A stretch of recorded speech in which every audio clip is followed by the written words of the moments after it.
Hi viewers, welcome to our channel. ప్రస్తుతం మనతో పాటు సీనియర్ జర్నలిస్ట్ దామ బాలా సార్ ఉన్నారు. వారితో మాట్లాడదాం. నమస్కారం సార్. నమస్తే సార్, మచిలీపట్నంలో జనసేన నాయకులకు టీడీపీ నాయకులకు మధ్య వార్ నడుస్తుంది సార్. ముఖ్యంగా టీడీపీ నాయకులు జనసేన వాళ్ళ ఇండ్లపైన దాడి చేసి ఒక జనసేన నాయకుడితోటి టీడీపీ నాయకుని కాళ్ళు పట్టించుకున్న వీడియో కూడా ఇప్పుడు సోషల్ మీడియాలో వైరల్ అవుతుంది సార్. దీని పట్ల పవన్ కళ్యాణ్ గారు కూడా ఆగ్రహం వ్యక్తం చేశారంటున్నారు. మరి మొన్నటి వరకు టీడీపీ వాళ్ళ వైసీపీ వాళ్ళపైన ఇటువంటి దాడులు చేశారు. మరి ఇప్పుడు అలయన్స్లో ఉన్న జనసేన పైన చేయడం ఏంటి, అసలు ఏం జరిగింది అక్కడ, మీరేం చెప్తారు సార్? యాక్చువల్గా టీడీపీ ఏర్పడడమే రివెంజ్ మోడ్లోకి వెళ్ళిపోయింది. వైసీపీ నాయకుల మీద, వైసీపీ కార్యకర్తల మీద అనేక చోట్ల దాడులు చేయడం అనేది చూస్తున్నాము. పోలీసు ఆధ్వర్యంలోనే జరుగుతున్నాయి. మొన్న కూడా పల్నాడులో జరిగింది, అమరావతిలో జరిగింది, అంతకుముందు పొంగనూరులో జరిగింది.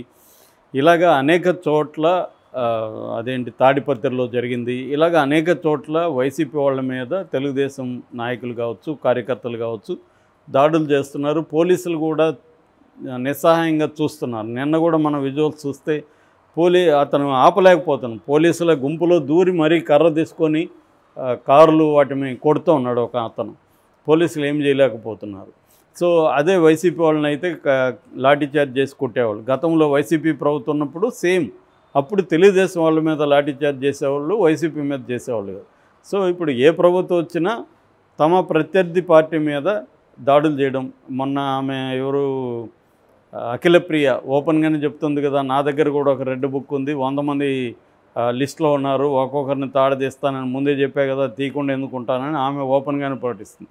అంటే ఎవరికి వాళ్ళు ఇక్కడ ఆ ఏరియాకి సామంతరాజుల్లాగా బిహేవ్ చేస్తున్నారు. ఇది నా అడ్డ, ఇది ఒక డెమోక్రసీ, దీనికి ఒక వ్యవస్థ ఉంటుంది, అవేమీ పట్టించుకోవట్లేదు. ఇది నా అడ్డలు, నాకు కూడా ఒక రెడ్ బుక్ ఉంది. సో ప్రతి సామంతరాజుకు కూడా ఒక రెడ్ బుక్ ఇచ్చినట్టుగా లోకేష్ కనబడుతుంది. మీ ఏరియాలో మీరు రెడ్ బుక్ తీసుకొని పేర్లు రాసుకొని కొట్టండి అన్నట్టుగా ఉంది. ఒక పక్క చంద్రబాబు ఏమో రివెంజ్ వద్దు, మనకి అభివృద్ధి ముఖ్యం, సంక్షేమం ముఖ్యమైన మాట్లాడుతున్నాడు. కానీ ఆయన మాటలు కూడా ఎవరు వింటున్నట్టుగా కనబడలేము. మరి నిజంగా ఆయన గట్టిగా కంట్రోల్ చేయాలని ఆయనకుందా, లేకపోతే నేను అలా మాట్లాడుతున్నా మీ సంఘం మీరు చూసుకోండి అంటున్నాడా తెలియదు. మరి లేదంటే ఇప్పుడు ఆయనకు కూడా చెడ్డ పేరు కదా, అసమర్థ సీఎం అనే పేరు వస్తుంది కదా. ఆల్రెడీ తెలుగుదేశం వాళ్ళే మావాడు వేస్ట్ గురు అని మాట్లాడుతున్నారు బయట మనకి. అంటే వాళ్ళ అర్థం వేరే అనుకో, దాడులు చేయట్లేదని వాళ్ళు మాట్లాడుతున్నారు. సో ఏదేమైనా ఆయన కంట్రోలు బ్యూరోక్రసీ మీద, పార్టీ మీద చంద్రబాబు కంట్రోల్ అనేది ఉన్నట్టుగా అయితే కనిపించట్లేదు ఇప్పటివరకు 100 రోజుల్లో. సో ఈ కాంటెక్స్ట్లో మొన్నటి వరకు వైసీపీ మీద తెలుగుదేశం వాళ్ళు దాడులు చేస్తే, ఇప్పుడు తమ కూటమిలో భాగస్వామైన జనసేన నాయకుల మీద కూడా దాడులు మొదలుపెట్టారు. ఆల్రెడీ మనం పిఠాపురంలో కూడా చూసాము. వర్మ తెలుగుదేశం నాయకుడు, ఆయన జనసేనని క్యార్ చేయకుండా ఆ మధ్య కూడా ఉమ్మడి ప్రోగ్రాముల్లో కూడా జనసేనని పక్కన పెట్టి తెలుగుదేశం పార్టీ కార్యక్రమంలాగా ఆయన చేసుకుంటూ వెళ్ళిపోతున్నాడు అక్కడ. సో పవన్ కళ్యాణ్ కూడా ఏమీ చేయలేని నిస్సహాయ పరిస్థితుల్లో చంద్రబాబును పొగడ్డం తప్ప పవన్ కళ్యాణ్ ఈ 100 రోజుల్లో వేరే పని ఏమైనా చేశాడంటే ఎవరు చెప్పే పరిస్థితి లేదు.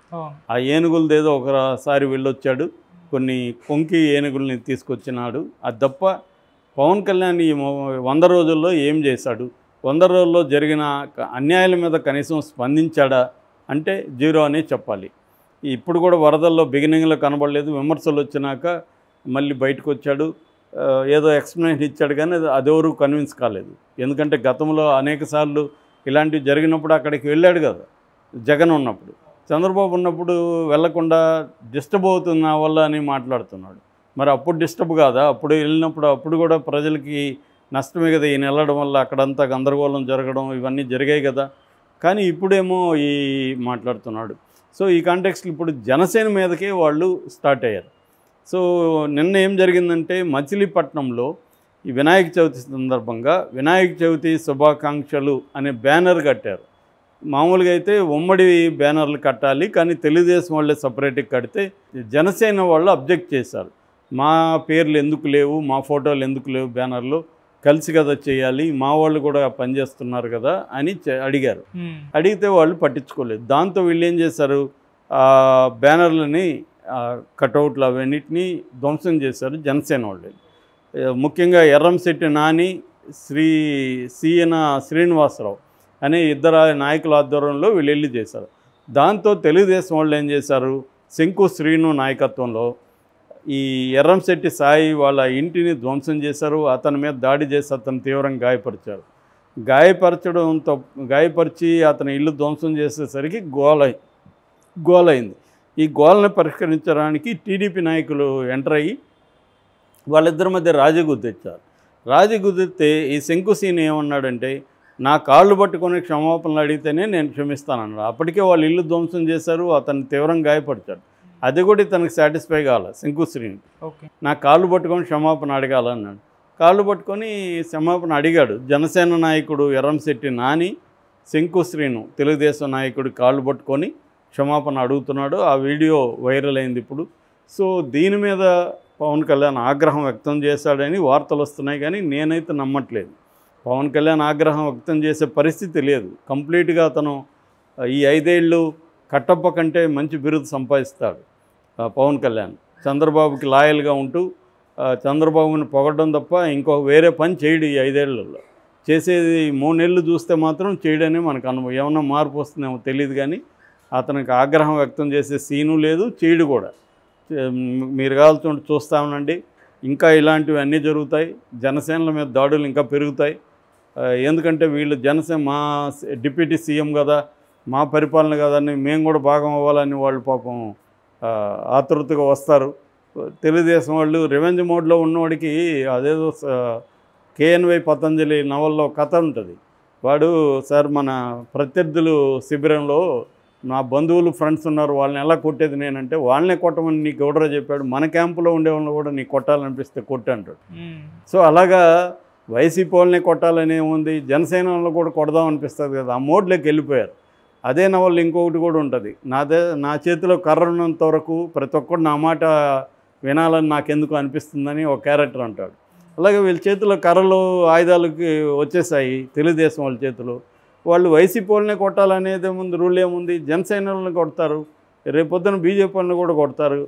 కాబట్టి ఇక్కడ ఏంటంటే, ఇప్పుడు పవన్ కళ్యాణ్ కానీ మేల్కోకపోతే పవన్ కళ్యాణ్ మళ్ళీ జీరోగా మిగిలిపోతాడు. ఇప్పుడేదో జగన్కి వ్యతిరేకత వల్లనో ఇంకో దాని వల్లనో పవన్ కళ్యాణ్ వచ్చాడు, కానీ తను ఈ 5 ఏళ్లలో తను ఎస్టాబ్లిష్ అవ్వాలి నాయకుడుగా.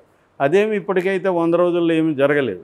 అందుకని జన సైనికులు ఇప్పుడు ఈ స్థాయిలో ఇదే జగన్ వైసీపీ కాళ్ళు పట్టించుకొని ఉంటే ఎలా ఉండేది ఒకసారి ఊహించుకోండి.